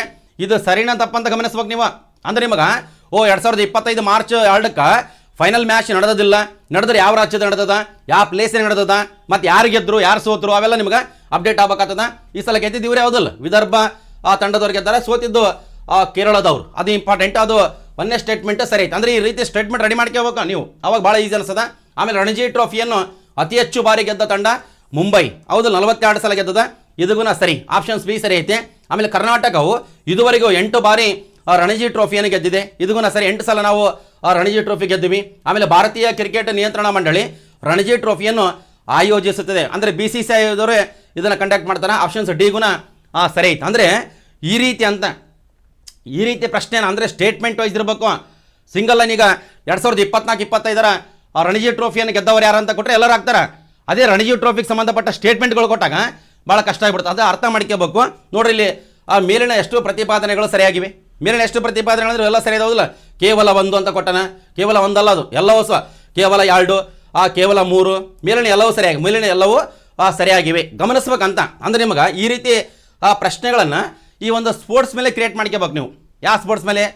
ಒಲಿಂಪಿಕ್ಸ್ ಗೇಮ್ಸ್ ಆಗಲಿ, ಇಲ್ಲ ಗ್ರ್ಯಾಂಡ್ ಸ್ಲಾಮ್ ಟೆನ್ನಿಸ್ ಟೂರ್ನಿಗಳಾಗಲಿ, ಇಲ್ಲಾಂದ್ರೆ ಯಾವುದೇ ನ್ಯಾಷನಲ್ ಗೇಮ್ಸ್ ಆಗಲಿ, ಇಲ್ಲಾಂದ್ರೆ ಯಾವುದೋ IPL ಬಗ್ಗೆ 18ನೇ ಆವೃತ್ತಿಯ IPL ಬಗ್ಗೆ ಯಾವುದೇ ಪ್ರತಿಯೊಂದಕ್ಕೂ ಈ ರೀತಿ ಪ್ರಶ್ನೆ ರೆಡಿ ಮಾಡ್ಕೊಂಡಾಗ ನಿಮಗೆ ಅನುಕೂಲ ಆಗಿಬಿಡ್ತದೆ. ಭಾಳ ಇಂಪಾರ್ಟೆಂಟ್. ನೆಕ್ಸ್ಟ್ ಈಗ ಮುಂದಿನ ಟಾಪಿಕ್ ನೋಡ್ರಿ, ಪ್ರಮುಖ ಸಮರಾಭ್ಯಾಸಗಳಂತ ಬರ್ತಾವೆ.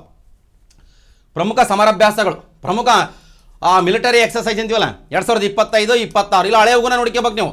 ಯಾಕಂದರೆ ಪ್ರಮುಖ ಸಮರಾಭ್ಯಾಸಗಳ ಬಗ್ಗೆ ಒಂದಿಸಿ ಬರೆದ ಕೊಡ್ತಾನೆ. ಸಮರಾಭ್ಯಾಸಗಳು ಅಂದರೆ ನಮಗೆ ಎಕ್ಸಾಂಪಲ್ ಈಗ ರೀಸೆಂಟಾಗಿ ಅರಿಮೌ ಶಕ್ತಿ ಸಮರಾಭ್ಯಾಸ, ಅರಿಮೌ ಶಕ್ತಿ ಸಮರಾಭ್ಯಾಸ ಅಂತ ನಡೀತು. ಭಾರತ ಮತ್ತು ಮಲೇಷಿಯಾ ಇವೆರಡು ಕಂಡಕ್ಟ್ ಮಾಡಿದ್ದವು. ಭಾರತ ಮತ್ತು ಮಲೇಷಿಯಾ ಅರಿಮೌ ಶಕ್ತಿ ಸಮರಾಭ್ಯಾಸ. ನಿಮಗೆ ಸಿಂಗಲ್ ಲೈನ್ ಕೊಟ್ಟರೆಗಿನ ಈ ಒಂದು ಅರಿಮೌ ಶಕ್ತಿ ಸಮರಾಭ್ಯಾಸದಲ್ಲಿ ಪಾಲ್ಗೊಂಡ ದೇಶಗಳು ಕೊಟ್ಟರೆ ಭಾರತ ಮತ್ತು ಮಲೇಷಿಯಾ ಗೊತ್ತಿಲ್ಲ. ಆಮೇಲೆ ಸ್ಲಿನೆಕ್ಸ್ ನೌಕಾ ಸಮರಾಭ್ಯಾಸ ಭಾರತ ಮತ್ತು ಶ್ರೀಲಂಕಾ. ಆಮೇಲೆ ಸೂರ್ಯಕಿರಣ ಸಮರಾಭ್ಯಾಸ ಭಾರತ ಮತ್ತು ನೇಪಾಳ. ಆಮೇಲೆ ಮಲಬಾರ್ ನೌಕಾ ಸಮರಾಭ್ಯಾಸ Bharat, Australia, Japan, America. Quad ದೇಶಗಳು ಇವು ಕ್ವಾಡ್ ದೇಶಗಳು ಏನು ಆಯೋಜಿಸುವಂಥ ಸಮರಾಭ್ಯಾಸ ಕೊಟ್ಟರೆಗಿನ ಮಲಬಾರ್ ನೌಕಾ ಸಮರಾಭ್ಯಾಸ. ಕರೆಕ್ಟಾಗಿ ನೀವು ಗಮನಿಸ್ಬೇಕಾಗ್ತದೆ. ನೀವು PIBದಾಗ ಹೊಡೆದ್ರೆ ಒಂದು ಲೀಸ್ಟೇ ಸಿಗ್ತದೆ. ಇದು PIBದಾಗ ಸಮರಾಭ್ಯಾಸಗಳಿಗೆ ಸಂಬಂಧಪಟ್ಟಂಥ ಒಂದು ದೊಡ್ಡ ಲೀಸ್ಟ್ ಇರ್ತದೆ. ಆ ಲೀಸ್ಟ್ ಪ್ರಕಾರ ನೋಡಿಕೆಸಿ ಅಪ್ಡೇಟ್ ಮಾಡ್ಕೋಬೇಕು. ರೀಸೆಂಟಾಗಿ ನಡೆದಿರ್ತಾವಲ್ಲ ಅವೆಲ್ಲ ಗಮನಿಸ್ಬೇಕು. ಇದಕ್ಕೆ ಸಂಬಂಧಪಟ್ಟಂಥ ಒಂದು ಪ್ರಶ್ನೆಗಳನ್ನ ಬೇಕಾದರೆ ಹಾಕಿದ್ದೀವಿ, ಅದೊಂದು ಸಲ ಗಮನಿಸ್ಬೇಕು. ನೋಡ್ರಿ ಇಂಪಾರ್ಟೆಂಟ್. ಇಲ್ಲಿ ಈ ಕೆಳಗಿನ ಜೋಡಿಗಳನ್ನು ಪರಿಗಣಿಸಿ. ಇಲ್ಲಿ ನೋಡ್ರಿ ನಮಗೆ ಪ್ರಮುಖ ಸಮರಾಭ್ಯಾಸಗಳು ಭಾಗವಹಿಸಿದ ದೇಶಗಳನ್ನು ಕೊಟ್ಟಿರ್ತಾನೆ. ನಮಗಿಲ್ಲಿ ಸಿಂಬೆಕ್ಸ್ ಅಂತ ಐತಿ. ನಮಗಿಲ್ಲಿ ಭಾರತ ಮತ್ತು ನಮಗೆ ಸಿಂಗಾಪುರ ಸರಿ, ಭಾರತ ಮತ್ತು ಸಿಂಗಾಪುರ ಸರಿ. ಆಮೇಲೆ ಮಿತ್ರ ಶಕ್ತಿ ಭಾರತ ಮತ್ತು ಶ್ರೀಲಂಕಾ ಇದು ಸರಿ. ಆಮೇಲೆ ಧರ್ಮ ಗಾರ್ಡಿಯನ್ ಇದು ಭಾರತ ಮತ್ತು ಜಪಾನ್ ಇದು ಸರಿ. ಆಮೇಲೆ ಇಂದ್ರ ಅಂತ ಐತಿ. ಇಂದ್ರ 2025 ಅಂತ ಐತಲ್ಲ, ಭಾರತ ಮತ್ತು ಅಮೆರಿಕ ಅಂತ ಐತೆ, ಇದು ರಾಂಗ್ ಐತಿ. ಭಾರತ ಮತ್ತು ರಷ್ಯಾ, ಅದು ಭಾರತ ಮತ್ತು ರಷ್ಯಾ ಆಗಬೇಕಾಗಿತ್ತು, ಭಾರತ ಮತ್ತು ಅಮೆರಿಕ ಆಗಿದೆ. ಅದಕ್ಕೆ ಆಪ್ಷನ್ಸ್ ಡಿ ಏನಾಗಿದ್ದಲ್ರಿ ತಪ್ಪಾಗಿದೆ. 3 ಸರಿ ಇದಾವೆ. ಮೇಲಿನ ಎಷ್ಟು ಜೋಡಿಗಳು ತಪ್ಪಾಗಿ ಹೊಂದಾಣಿಕೆ ಆಗಿರ್ತವೆ ನೋಡಿ. 3 ಸರಿ ಇದಾವೆ ಅಂತ ಐತೆ, 1 ತಪ್ಪಾಗಿದೆ.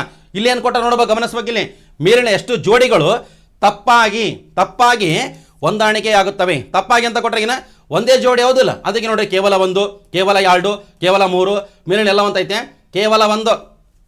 ಕೇವಲ ಒಂದು ಜೋಡಿ ಮಾತ್ರ ತಪ್ಪಾಗಿ ಹೊಂದಾಣಿಕೆ ಆಗಿದೆ. ಇಲ್ಲೇನ ಬೈ ಚಾನ್ಸು ಸರಿಯಾಗಿ ಹೊಂದಾಣಿಕೆ ಆಗಿದೆ ಅಂತ ಕೊಟ್ಟರೆಗಿನ 3 ಜೋಡಿಗಳು ಬರ್ತದವ. ಇಲ್ಲಿ ತಪ್ಪಾಗಿ ಕೇಳೇನೋದಿಲ್ಲ. ಅದಕ್ಕೆ ನೀವು ಗಮನಿಸ್ಬೇಕು. ಇದಕ್ಕೂ ನೀಟಾಗಿ ಅಪ್ಡೇಟ್ ಮಾಡ್ಕೋಬೇಕಾಗ್ತದೆ. ಅಂದರೆ ನಿಮಗೆ ಎಕ್ಸಾಂಪಲ್ ತೋರಿಸಿದೆ, ಈ ರೀತಿ ನೀವು ರೆಡಿ ಮಾಡ್ಕೋಬೇಕಂತ. ನೀವು ಡೈಲಿ ಪ್ರಜಾವಾಣಿ, ವಿಜಯ ಕರ್ನಾಟಕ ಏನು, ಆಮೇಲೆ PIB, ಮಾರ್ಚ್ ಆಫ್ ಕರ್ನಾಟಕ, ವಾರ್ತಾ ಜನಪದ ಇವೆಲ್ಲ ನೋಡಿ ಕೇಸಿ ಪ್ರಚಲಿತ ಘಟನೆಗಳಿಗೆ ಸಂಬಂಧಪಟ್ಟಂಥ ಪ್ರಶ್ನೆಗಳು ಈ ರೀತಿ ಬಂದವ. ಈ ರೀತಿ ನೀವು ರೆಡಿ ಮಾಡ್ಕೋಬೇಕಾಗ್ತದೆ. ಯಾವುದಾದ್ರೂ ಒಂದು ಸಮರಾಭ್ಯಾಸ ಸ್ಟಾರ್ಟ್ ಆಗಿದೆ ಅಂದರೆ ನೋಡ್ಬೇಕು ಆ ಸಮರಾಭ್ಯಾಸದ ಹೆಸರೇನು, ಯಾವ್ಯಾವ ದೇಶಗಳು ಭಾಗವಹಿಸವ, ಎಲ್ಲಿ ಆ ಸಮರಾಭ್ಯಾಸ ನಡೆಯಕತ್ತದ, ಮತ್ತು ಅದರ ಉದ್ದೇಶಗಳೇನು ಅವೆಲ್ಲ ತಿಳ್ಕೊಂಡಾಗ ಈಸಿಯಾಗಿ ನಿಮಗೆ ಅನುಕೂಲ ಆಗಿಬಿಡ್ತದೆ. ಭಾಳ ಇಂಪಾರ್ಟೆಂಟು, ನೀಟಾಗಿ ತಿಳ್ಕೊಬೇಕು. ನೆಕ್ಸ್ಟ್ ಈಗ ಮುಂದಿನ ನೋಡ್ರಿ ವಿಜ್ಞಾನ ಮತ್ತು ತಂತ್ರಜ್ಞಾನ ಅಂದರೆ ಸೈನ್ಸ್ ಆ್ಯಂಡ್ ಟೆಕ್ನಾಲಜಿಗೆ ಸಂಬಂಧಪಟ್ಟಂಥ ಪ್ರಚಲಿತ ಘಟನೆಗಳಿಗೂ ಗೊತ್ತಿರಬೇಕು. ಅದರಲ್ಲಿ ಈಗ ರೀಸೆಂಟಾಗಿ ನಿಸಾರ್ ಉಪಗ್ರಹ ಲಾಂಚ್ ಮಾಡಿದರು. ನಿಸಾರ್ ಉಪಗ್ರಹ ಅಂದರೆ ನಮ್ಮ ಭಾರತದ ಇಸ್ರೋ ಮತ್ತು ಅಮೆರಿಕ ದೇಶದ ನಾಸಾ ಜಂಟಿಯಾಗಿ, ಹೌದು ನಮ್ಮ ಆಂಧ್ರ ಪ್ರದೇಶದ ಶ್ರೀಹರಿಕೋಟದಿಂದ ಸತೀಶ್ ಧವನ್ ಬಾಹ್ಯಾಕಾಶ ಕೇಂದ್ರ ಐತಲ್ಲಪ್ಪ, ಅಲ್ಲಿಂದ ಲಾಂಚ್ ಮಾಡ್ತಾರೆ. ಅದ್ರದ್ದು ಏನು ಇಂಪಾರ್ಟೆಂಟು, ಆ ಉದ್ದೇಶ ಅವೆಲ್ಲ ಪ್ರತಿಯೊಂದು ಅಪ್ಡೇಟ್ ಮಾಡ್ಕೋಬೇಕಾಗ್ತದ.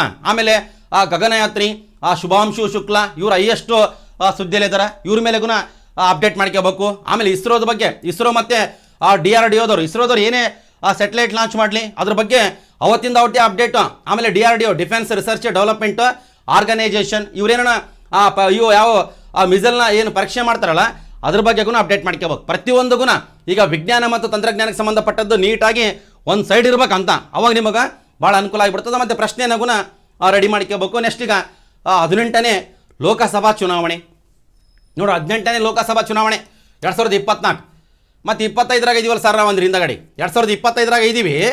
ಎಲೆಕ್ಷನ್ ನಡೆದದ್ದು 2024ರಾಗ. ಈಗ 2029ರಾಗ ಎಲೆಕ್ಷನ್ ನಡೀತೇವೆ, ಲೋಕಸಭಾ ಎಲೆಕ್ಷನ್. ಅಲ್ಲಿವರೆಗೆ ಇಂಪಾರ್ಟೆಂಟ್ ಇದೆ 18ನೇ ಲೋಕಸಭಾ ಚುನಾವಣೆ. 18ನೇ ಲೋಕಸಭಾ ಚುನಾವಣೆಯ ವಿಶೇಷತೆಗಳೆಲ್ಲ ನಿಮಗೆ ಗೊತ್ತಿರಬೇಕಾಗ್ತದ. ಯಾಕಂದರೆ ನೀವು 2027ರಾಗ ಎಕ್ಸಾಮ್ ಬರೆಯಕ್ಕೆ ಹೋದ್ರೆ ಅಂತಿಕರಿ, 2027ರಾಗ ಎಕ್ಸಾಮ್ ಬರೆಯಕ್ಕೆ ಹೋದ್ರೂ 24ರ 18ನೇ ಲೋಕಸಭಾ ಚುನಾವಣೆ ಇಂಪಾರ್ಟೆಂಟ್ ಆಗ್ತದ. 2029 ತನಕ ಇದು ಇಂಪಾರ್ಟೆಂಟು. ಅದಕ್ಕೆ ಇದ್ರ ಮೇಲೆ ನಿಮಗೆ ಅಪ್ಡೇಟ್ ಮಾಡ್ಕೋಬೇಕು. ನೆಕ್ಸ್ಟ್ ಈಗ ಪ್ರಮುಖ ಯೋಜನೆಗಳು ನೋಡಿ. ಪ್ರಮುಖ ಯೋಜನೆಗಳು ಅಂತ ಕೊಟ್ಟರೆಗಿನ ಕೇಂದ್ರ ಮತ್ತು ರಾಜ್ಯ ಸರ್ಕಾರದ ಪ್ರಮುಖ ಯೋಜನೆಗಳು, ಕೇಂದ್ರ ಸರ್ಕಾರದ ಯೋಜನೆಗಳು ಮತ್ತು ರಾಜ್ಯ ಸರ್ಕಾರದ ಯೋಜನೆಗಳು ಸುದ್ದಿಯಲ್ಲಿ ಇರಬೇಕು. ನಮಗೆ ನೋಡ್ರಿ ಇಲ್ಲಿ ಮಹಾತ್ಮ ಗಾಂಧಿ ರಾಷ್ಟ್ರೀಯ ಗ್ರಾಮೀಣ ಉದ್ಯೋಗ ಖಾತ್ರಿ ಯೋಜನೆ ನಮಗಿದು ಭಾಳ ಇಂಪಾರ್ಟೆಂಟ್.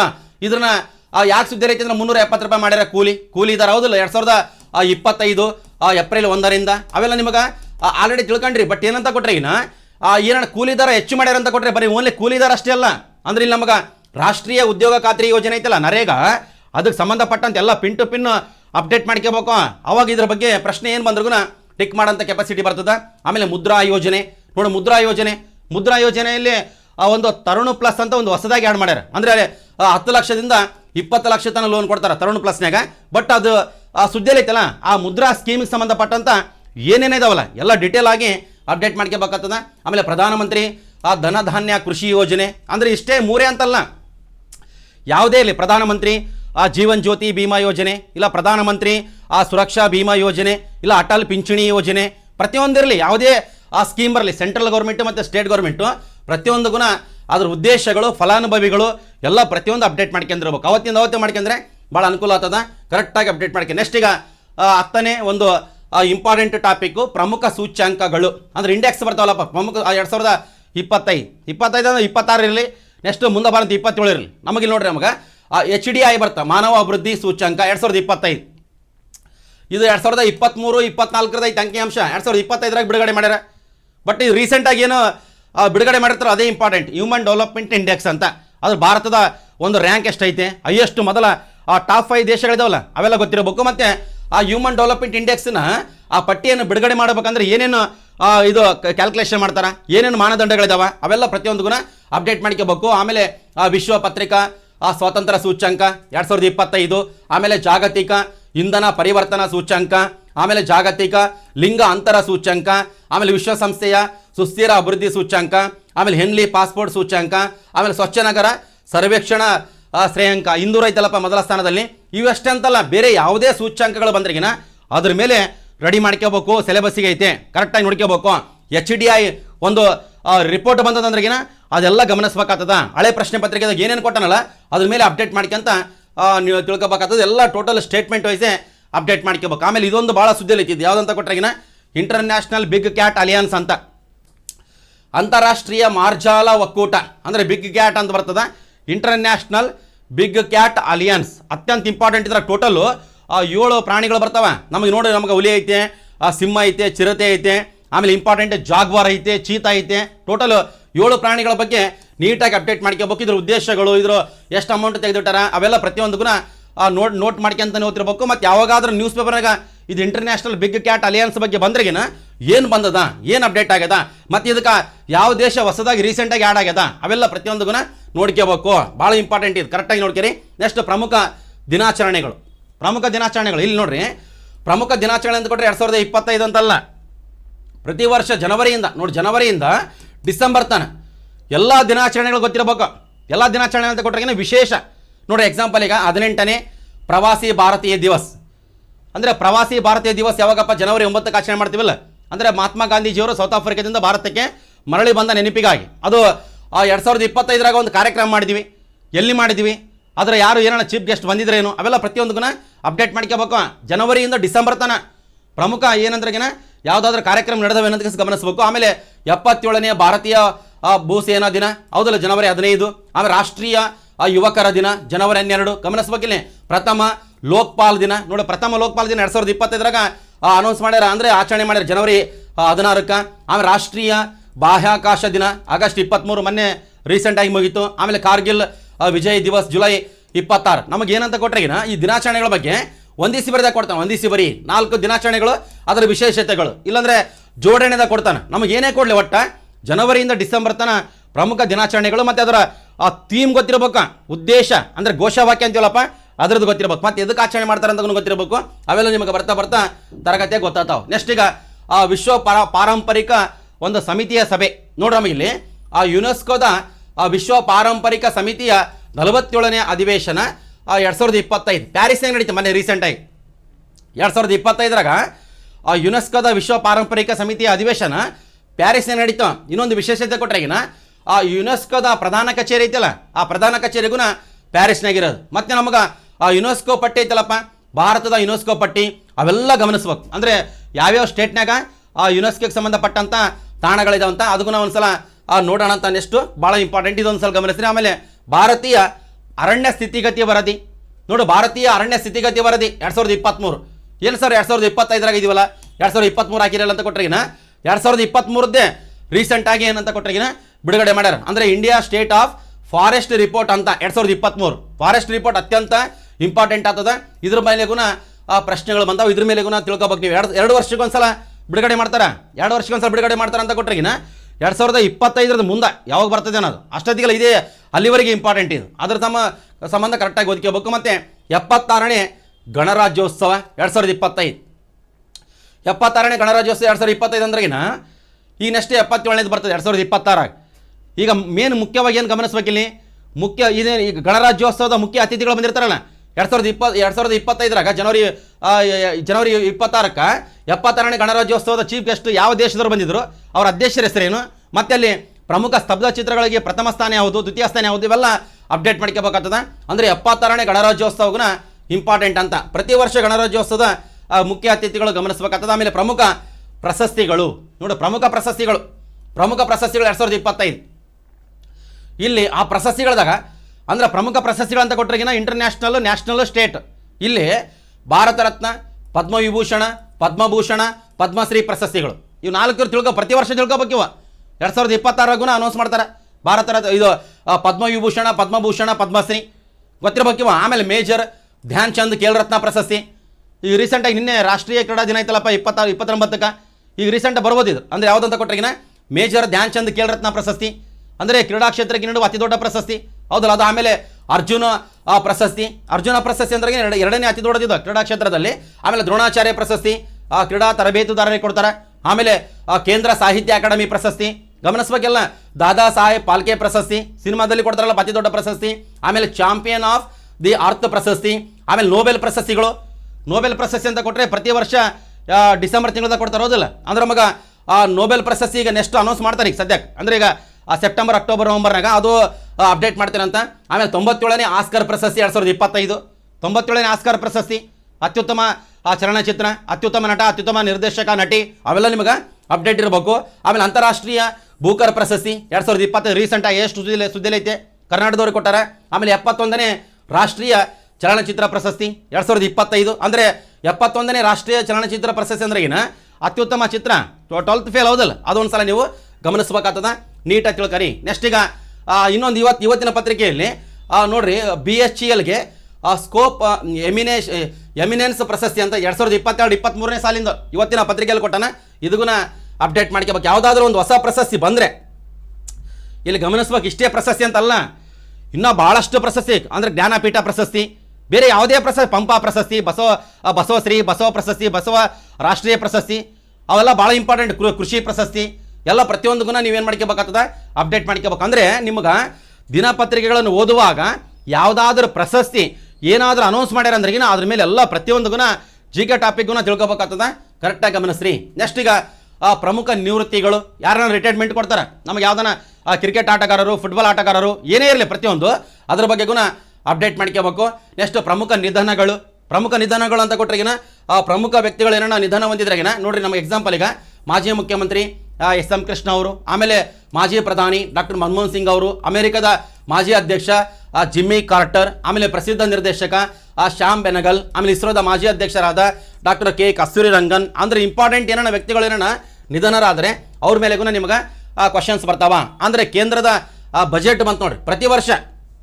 ನೋಡ್ರಿ ಇಲ್ಲಿ ಕೇಂದ್ರದ ಬಜೆಟ್ 2025-26 ಇಲ್ಲಿ ನಮಗೆ ಈ ಬಜೆಟ್ಗೆ ಸಂಬಂಧಪಟ್ಟಂತೆ ಅಂತ ಕೊಟ್ಟರೆ ನೋಡ್ರಿ ಸಾಮಾನ್ಯವಾಗಿ 2025-26 ಕೇಂದ್ರ ಬಜೆಟ್ ಮಂಡಿಸಿದ ದಿನಾಂಕ ಮೊನ್ನೆ 2025 ಫೆಬ್ರವರಿ 1ಕ್ಕೆ ಮಂಡನೆ ಮಾಡ್ಯಾರ. ಆ ಬಜೆಟ್ನ ಗಾತ್ರ ಐತಲ್ಲ 50,65,345 ಕೋಟಿ ರೂಪಾಯಿ, ಅಂದ್ರೆ 50 ಲಕ್ಷ ಕೋಟಿ ಆ ಬಜೆಟ್ನ ಗಾತ್ರ. ಮಂಡಿಸಿದವರು ಕೇಂದ್ರ ಹಣಕಾಸು ಸಚಿವರಾದ ನಿರ್ಮಲಾ ಸೀತಾರಾಮನ್ ಅವರು. ಇಷ್ಟೇ ಅಂತಲ್ಲ, ಅಂದರೆ ನಮಗೆ ಈ ಕೇಂದ್ರ ಬಜೆಟ್ನಾಗ ಏನಾದರೂ ಹೊಸ ಯೋಜನೆಗಳೇನು ಅನೌನ್ಸ್ ಮಾಡಿದರೆ ಆ ಯೋಜನೆಗಳು, ಆ ಉದ್ದೇಶಗಳೇನು, ಅದರ ಫಲಾನುಭವಿಗಳೇನು, ಇವೆಲ್ಲ ಪ್ರತಿಯೊಂದಕ್ಕೂ ಅಪ್ಡೇಟ್ ಮಾಡ್ಕೋಬೇಕು, ತಿಳ್ಕೊಬೇಕು. ಪ್ರತಿ ವರ್ಷ ಬಜೆಟ್ ಬಗ್ಗೆಗೂ ಅಪ್ಡೇಟ್ ಮಾಡ್ಕೋಬೇಕಾಗ್ತದ. ನೆಕ್ಸ್ಟ್ ಆಮೇಲೆ ಇಲ್ಲಿ ಮುಖ್ಯವಾಗಿ ಕರ್ನಾಟಕದ ಬಜೆಟ್ ನೋಡಿ. ಕರ್ನಾಟಕದ ಬಜೆಟ್ 2025-26. ಇಲ್ಲಿ ಕರ್ನಾಟಕದ ಬಜೆಟ್ ಮಂಡನೆ ಆದಂಥ ದಿನಾಂಕ 2025 ಮಾರ್ಚ್ 7 ಹೌದಿಲ್ಲ, ಮುಂದಿನ ವರ್ಷ ತಾನೇ ಇಂಪಾರ್ಟೆಂಟು. ಆಮೇಲೆ ಮಂಡಿಸಿದವರು ಕೊಟ್ಟಗಿನ ಮುಖ್ಯಮಂತ್ರಿ ಸಿದ್ದರಾಮಯ್ಯ ಅವರು. ಅಂದರೆ ಕರ್ನಾಟಕದ ಬಜೆಟ್ ಅಂದರೆ ಈ ಬಜೆಟ್ ಪುಸ್ತಕ ಕಂಪಲ್ಸರಿ ಇರಬೇಕು. ಅಂದರೆ ಬಜೆಟ್ ಪುಸ್ತಕ ಅಂತ ಕೊಟ್ಟಗಿನ ಪ್ರತಿ ವರ್ಷ ಬಜೆಟ್ ಮಂಡನೆ ಆದ ತಕ್ಷಣವೇ ಈ ಬಜೆಟ್ ಪುಸ್ತಕವನ್ನು ತರಿಸಬೇಕು. ಇದರಲ್ಲಿ ಯಾವ್ಯಾವ ಸ್ಕೀಮ್ಗಳು ಯಾವುದ್ಯಾವ್ದಕ್ಕೆ ಸಂಬಂಧಪಟ್ಟವ, ಎಲ್ಲ ಅನುಗ್ರಹ ಕೊಡುಗೆ ಯೋಜನೆ ಅವೆಲ್ಲ ಪ್ರತಿಯೊಂದಕ್ಕೂ, ಆಮೇಲೆ ಆ ಗ್ಯಾರಂಟಿ ಯೋಜನೆಗಳು ಅವೆಲ್ಲ ಪ್ರತಿಯೊಂದಕ್ಕೂ ಇದ್ರಾಗ ಮೆನ್ಷನ್ ಆಗ್ಯಾವ. ಪ್ರತಿಯೊಂದು ಸಲ ಏನಂತ ಕೊಟ್ಟರೆ ನೋಡ್ತಾನೆ ಇರಬೇಕಾಗ್ತದೆ. ಈ ಬಜೆಟ್ ಬಗ್ಗೆಗೂ ಪ್ರಶ್ನೆಗಳು ಭಾಳಷ್ಟು ಸಲ ಬರ್ತವೆ, ಅದ್ರ ಮೇಲೆ ನೋಡೋಣ. ನೆಕ್ಸ್ಟ್ ಮುಂದಿನ ಏನಂತ ಕೊಟ್ಟರೆ ಈ ಕರ್ನಾಟಕದ ಆರ್ಥಿಕ ಸಮೀಕ್ಷೆ 2024-25. ಅಂದರೆ ಕರ್ನಾಟಕದ ಆರ್ಥಿಕ ಸಮೀಕ್ಷೆ ಅಂದರೆ ಈ ಪುಸ್ತಕ ನಿಮ್ಮ ಹತ್ರ ಇರಬೇಕಾಗ್ತದೆ. ಅಂದರೆ 2024-25 ಅಂದರೆ ಮತ್ತೆ 2025-26 2026 ಫೆಬ್ರವರಿ ತಿಂಗಳ ಬರ್ತದೆ, ಫೆಬ್ರವರಿ ಮಾರ್ಚ್ನಾಗ. ಅವಾಗ ಮತ್ತೆ ಇದನ್ನು ಬೈ ಮಾಡ್ಬೇಕಾ. ಇದು ನಮಗೆ ಸರ್ಕಾರಿ ಪುಸ್ತಕ, ಇದು MS ಬಿಲ್ಡಿಂಗ್ನಾಗ ಸಿಗ್ತದೆ. ಬಟ್ ಕರ್ನಾಟಕದ ಆರ್ಥಿಕ ಸಮೀಕ್ಷೆ ಪ್ರತಿ ವರ್ಷ ನೋಡ್ತಿರ್ಬೇಕು. ಇದ್ರಾಗೂ ಭಾಳ ಇಂಪಾರ್ಟೆಂಟ್ ಇರ್ತಾವೆ, ಕರೆಕ್ಟಾಗಿ ಗಮನಿಸ್ರಿ, ಭಾಳ ಕರೆಕ್ಟಾಗಿ ನೀವು ಅಪ್ಡೇಟ್ ಮಾಡ್ಕೋಬೇಕತ್ತ. ಮತ್ತು ಇತರ ಪ್ರಮುಖ ಅಂಶಗಳಂತ ಇದಾವೆ.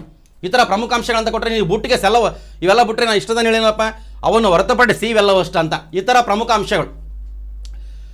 87ನೇ ಅಖಿಲ ಭಾರತ ಕನ್ನಡ ಸಾಹಿತ್ಯ ಸಮ್ಮೇಳನ ಮಂಡ್ಯದ ನಡೀತದೆ. ಅದು 87ನೇ ಮುಗಿತು. 88ನೇದು ಸುದ್ದಿಯಲ್ಲಿ ಐತೆ ಹೈಯೆಸ್ಟು.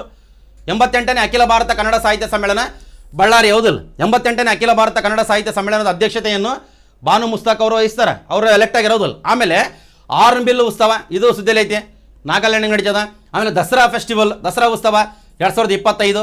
ದಸರಾ ಆ ಉತ್ಸವಕ್ಕೆ ಸಂಬಂಧಪಟ್ಟಂತೆ ಉದ್ಘಾಟಕರು ಬಾನು ಮುಸ್ತಾಕ್ ಅವರು ಹೌದಿಲ್ಲ, ಅದು ಗಮನಿಸ್ಬೇಕು. ಅವ್ರಿಗೂ ಸುದ್ದಿಯಲ್ಲಿ ಇದ್ದಾರೆ, ಅದಕ್ಕೂ ಅಪ್ಡೇಟ್ ಮಾಡ್ಕೋಬೇಕು. ಆಮೇಲೆ ದಸರಾ ಉತ್ಸವದ ಬಗ್ಗೆ ಎಲ್ಲ ಪ್ರತಿಯೊಂದು ಅಪ್ಡೇಟ್ಗೂ ಇರಬೇಕು ನಿಮ್ಮ ಹತ್ರ. ಆಮೇಲೆ ಹಣಕಾಸು ನೀತಿ ಸಮಿತಿ ಸಭೆ 2025. ಹಣಕಾಸು ನೀತಿ ಸಮಿತಿ ಅಂತ ಕೊಟ್ಟರೆಗಿನ MPC meeting, monetary policy committee ಅದರ ಮೀಟಿಂಗು, ಅದರ ಅಧ್ಯಕ್ಷತೆಯನ್ನು ರಿಸರ್ವ್ ಬ್ಯಾಂಕಿನ ಗವರ್ನರ್ ಅವರೇ ವಹಿಸ್ತಾರೆ. ಆಮೇಲೆ 15ನೇ ಏರೋ ಇಂಡಿಯಾ ಶೋ ಅಂತ ಐತೆ 2025. ಅಂದರೆ ಏರ್ ಶೋ ನಡೀತಾವೆ ಯಲಹಂಕದಲ್ಲಿ 15 ಮೊನ್ನೆ ರೀಸೆಂಟಾಗಿ, ಅದ್ರ ಬಗ್ಗೆ ಗೊತ್ತಿರಬೇಕು. ಆಮೇಲೆ ರಾಮ್ಸರ್ ತಾಣಗಳೇನು ರಾಮ್ಸರ್ ಪಟ್ಟಿಗೆ ಸೇರ್ಪಡೆ ಆದ್ರಿಗಿನ ಅದ್ರ ಮೇಲೆ ಪ್ರಶ್ನೆಗಳು ಬರ್ತಾವ. ಆಮೇಲೆ 2027ಕ್ಕೆ ಜನಗಣತಿ ಮತ್ತು ಜಾತಿ ಗಣತಿ ಪ್ರಾರಂಭ 2027ಕ್ಕೆ. ಆಮೇಲೆ ಉಪರಾಷ್ಟ್ರಪತಿ ಚುನಾವಣೆ 2025 ಸೆಪ್ಟೆಂಬರ್ 9ಕ್ಕೆ. ಉಪರಾಷ್ಟ್ರಪತಿ ಎಲೆಕ್ಷನ್ಸ್ ಬಂದವು, ಅದಲ್ಲ 2025 ಸೆಪ್ಟೆಂಬರ್ 9ಕ್ಕೆ ಇದಾವ. ಉಪರಾಷ್ಟ್ರಪತಿ ಎಲೆಕ್ಷನ್ನಾಗ ಲೋಕಸಭಾ ಮತ್ತು ರಾಜ್ಯಸಭಾ ಸದಸ್ಯರು ಓಟು ಮಾಡ್ತಾರೆ, ಅದು ಗಮನಿಸ್ರಿ. ಆಮೇಲೆ ಪ್ರಾಣಿ ವಿನಿಮಯ ಕಾರ್ಯಕ್ರಮ ಬನ್ನೇರುಘಟ್ಟ ನ್ಯಾಷನಲ್ ಪಾರ್ಕ್ ಮತ್ತು ಜಪಾನ್ ದೇಶ ಅದು ನಡುವೆ ನಡೀತು. ಅದ್ರ ಮೇಲೆ ಅಂದರೆ ಇತರ ಪ್ರಮುಖ ಅಂಶಗಳು ಎಲ್ಲವೂ ಇನ್ನು ಇದಕ್ಕಿಂತ ಬಿಟ್ಟು ಬೇರೆ ಎಲ್ಲವೂ ಬರ್ತಾವಂತ, ಭಾಳ ಇಂಪಾರ್ಟೆಂಟ್, ನೀಟಾಗಿ ಗಮನಿಸ್ರಿ. ಮತ್ತು ನಿಮಗೆ ಇಷ್ಟು ನಿಮಗೆ ಟಾಪಿಕ್ಗಳು ಗೊತ್ತಿರಬೇಕು. ಟಾಪಿಕ್ ಅಂತ ಕೊಟ್ಟರೆ ನೀವು ಟೋಟಲ್ 22 ಅದು ಮೇನ್ ಟಾಪಿಕ್ಕೆ.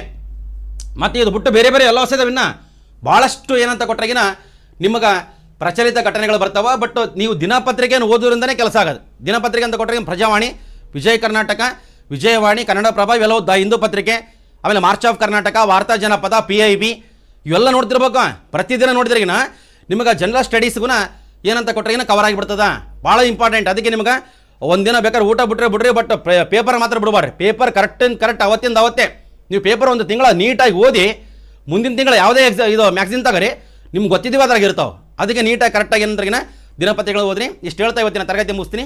ಧನ್ಯವಾದಗಳು, ಬಾಯ್.